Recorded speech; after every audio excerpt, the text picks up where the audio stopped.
Are you enjoying the game today too? Welcome back to the Deep Dive, where we take the shovel out of the hands of the learner and do the digging for you. Today we are strapping on our woodcutter's axe, adjusting our monster dog's collar, and descending into a massive, gorgeous, and utterly punishing labyrinth. We are indeed. We're doing a high-stakes, very nostalgic deep dive into the family computer action RPG classic, Dragon Slayer 4, Trizel Family, or, as a lot of players overseas would know it, Legacy of the Wizard. This was such an ambitious title. It was developed by Falcom, who were, the absolute masters of PC gaming lore at the time, and published by Namco on the FC way back in 1987. And our mission today is to unpack how this game's core mechanic, this unique system where you control a whole family, not just one hero, created this niche masterpiece. Right. It tried to balance all this complexity in action, but at the same time, it drove players completely bonkers with its difficulty spikes. It blended that deep PC exploration style with the fast side-scrolling action people wanted from a console. I remember playing games like this on the Famicom, and you could just feel the ambition, the scale of the world. It made up for the fact that the graphics, well, they sometimes had to rely on just shifting colors to handle everything. The console just had capacity limitations, Exactly. But back then, that was the deal. That was the trade-off you made for a truly enormous adventure. Okay, let's get into this. Let's start with the basics. It's a side-scrolling action RPG, and the core objective is pretty grand.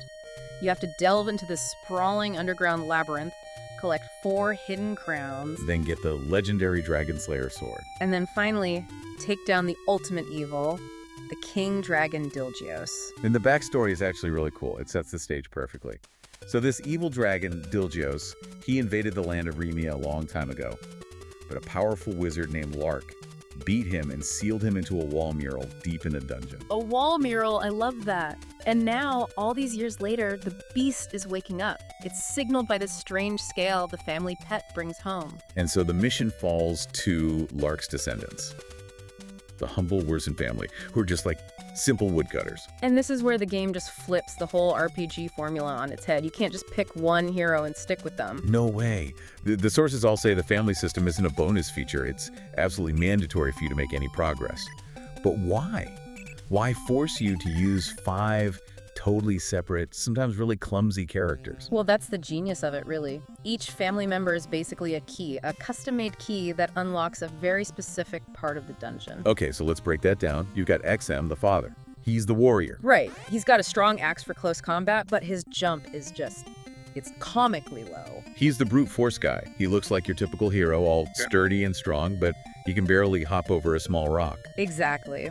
And his most critical ability is using the glove item to push these specific designated rocks that block your path. And what's crucial here is that he does this for free. No magic cost. 0 magic points. So he's reliable when you're in a tough spot. Which is the total opposite of Mayna, the mother. She's the wizard, and she is all about resource management. Oh, absolutely. Her whole game is about verticality and convenience, but at a cost. She can fly with the wing item, but it just eats through her magic. And she can open doors without keys using the key staff, which sounds great. It is great, but it's another constant drain on that magic pool. I mean, her entire existence in the dungeon is this tightrope walk. If you burn her magic too fast, you're just stuck, probably in a room full of monsters. Okay, then there's Lyll, the sister. She's part elf, which gives her this naturally amazing jump. Which gets even higher if you find the jump shoes. Lyll is your pure exploration expert. She's the one who carries the mattock, which you need to break certain blocks and clear out debris. She and Zemn are kind of like the construction crew. One pushes, one breaks. Precisely. And then you have, maybe my favorite, Pochi, the family pet. A dog that just turns into a monster when you go into the dungeon. Pochi is your scout, your reconnaissance specialist. His breath attack is pretty weak, short range, but the key thing is his near total immunity to damage from most of the weaker enemies. So if you're heading into a new, scary area. You send Pochi in first, see what's there without getting killed yourself. And finally, we get to the guy we all try to use as kids. Royas, the older brother, the ranger. He's got average stats of pretty weak long-range sword attack. He's the traditional hero, and that is the source of the big, frustrating deception of this game. You see, Royas is the only one who can actually wield the Dragon Slayer's sword and fight Dilgyos. But until that final moment, he's basically useless. He was mocked in magazines back in the day as the heir protagonist to Iku Kishujinko, the useless hero. Right, I totally remember this. You see the guy with the sword and you think, okay, he's the hero, he must be the strongest, and then you just hit a wall, an actual wall you can't break or a gap you can't jump. And you were convinced the game was broken, but no, you were just using the wrong family member. That reliance on the traditional hero was like a core part of the self-inflicted misery of playing this game. That misunderstanding just perfectly captures the whole design, doesn't it? This game punishes individualism. You can't just grind one character, you have to cycle through them. That brings us to the core loop. It's a classic action RPG grind. You're fighting enemies for drops, life, magic, gold, and keys. Then you run all the way back home to the Worzen house to switch characters, and you just slowly map out more of the labyrinth. But the drop system has a clever little trick, right? It does. The sources point out that enemies tend to drop whatever resource you're lowest on, life, magic, or gold. That's a huge quality of life feature. So if you're desperate for gold, the game just kind of nudges you in the right direction. It gives you a little boost just before it tries to crush you again. So the dungeon itself is praised for being really complex. It branches into 4 main paths. Right. One for each of the main family members, not including Royas, and each path ends with a boss guarding one of the 4 crowns. But wait, if Zemn is the only one who can move certain rocks, doesn't that make his path totally linear? You'd think so, but here's the beauty of it. The bosses appear in a fixed order based on how many crowns you've collected, not which path you're on, so you can strategize. Ah, so you could tackle an easier route first to stock up on items before facing a tougher boss. Exactly. Or you could even try to brute force your way through a non-designated area. For example, you can get through Ebsum's rock-pushing area with Lyll. Huh. She can't push the rocks. She can break them with her magic, but it costs magic. A lot of magic. So if you're willing to spend a ton of goldie on magic bottles to keep her going, you can bypass the intended character. It rewards being resourceful. I love that. It creates this real dance between planning, your character's abilities, and your items. But we have to talk about the one little thing that just constantly breaks your rhythm. Oh no. The fall damage. The cockatoo sound. Yes. Falling from even a tiny height, any jump where you land lower than you started, you get that goofy sound effect and lose 1 life point. It's so annoying. It doesn't sound like much, but when you're trying to navigate a tricky vertical section, you're just constantly bleeding health for no good reason. It just compounds the already massive difficulty. And speaking of difficulty, this is where most players back then, mostly elementary and middle school kids, just hit a brick wall. The consensus is that the extreme difficulty really came from the instruction manual being less than helpful. It was almost useless. If you didn't figure out that each character was essential for certain areas, you just couldn't progress. And a lot of kids just dismissed the game as incomprehensible. And the mental load was huge. There was no mini-map, no auto-mapping. We're talking about a labyrinth that's 4 screens high and 16 screens wide. You had to map it all yourself. On grid paper. You were literally stopping to draw out the dungeon. It was like getting a homework assignment with your video game. And the difficulty wasn't even consistent. Some paths were way harder than others. Oh yeah. The difficulty curve was a cliff. And that cliff was named Mayna. Her route, the wizard mom's route, was a baptism by fire. It was so much harder than the others. Why was that? It was longer, it had way more enemies, and you had to be so careful with your magic because of her items. And because of how the progression worked, a lot of players ended up facing her route 3rd or 4th. So you're fighting late game bosses like Archwinger or Rakea, but you're not ready for them at all. Exactly. And that brings us to the part of the game that was, I think, universally hated by everyone. The password catastrophe.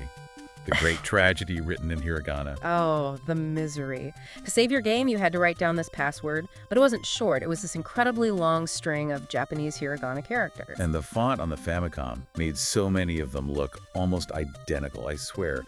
We all spent more time writing down the password, typing it back in, and then just crying because of one tiny mistake. Yeah, and actually playing the game. Yes.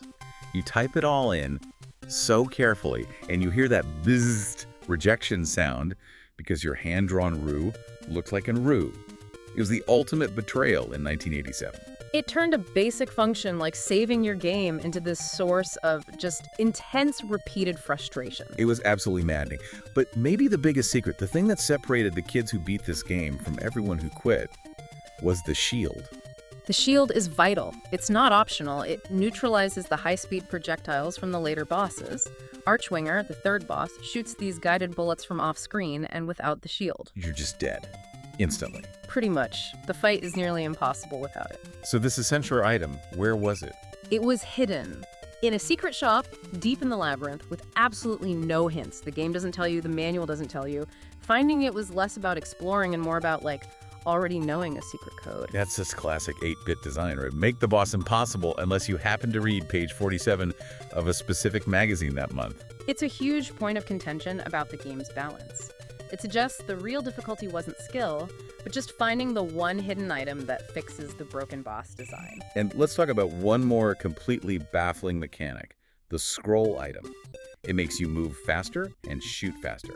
In any other game, that's a power-up. That's what everyone assumed, but the damage calculation in this game is based on the total time your projectile is touching the enemy. Wait, so if the scroll makes your shot move faster, it spends less time touching the enemy, so it does less damage. Precisely. What looks like a fantastic buff is actually a strategic trap that makes the game harder, especially against bosses with a lot of health. It's a system that rewards you for really understanding the nitty-gritty mechanics. I mean, the sources even say that if you speed up your shot too much with the scroll, some enemies become completely immune because the contact time drops to 0. Yeah. That's wild. It is. But despite all these brutal difficulty points and hidden systems, the game gets a ton of praise for its technical side, especially the music. Oh, the BGM is amazing. It was composed by Falcom legends Yuzo Koshiro and Mieko Ishikawa. They had 18 tracks in there, which was a lot for an FC game. And the music changes depending on which character you're using and how deep you are in the dungeon. It really adds to the atmosphere. It absolutely does. It elevated that whole feeling of being lost and alone down there.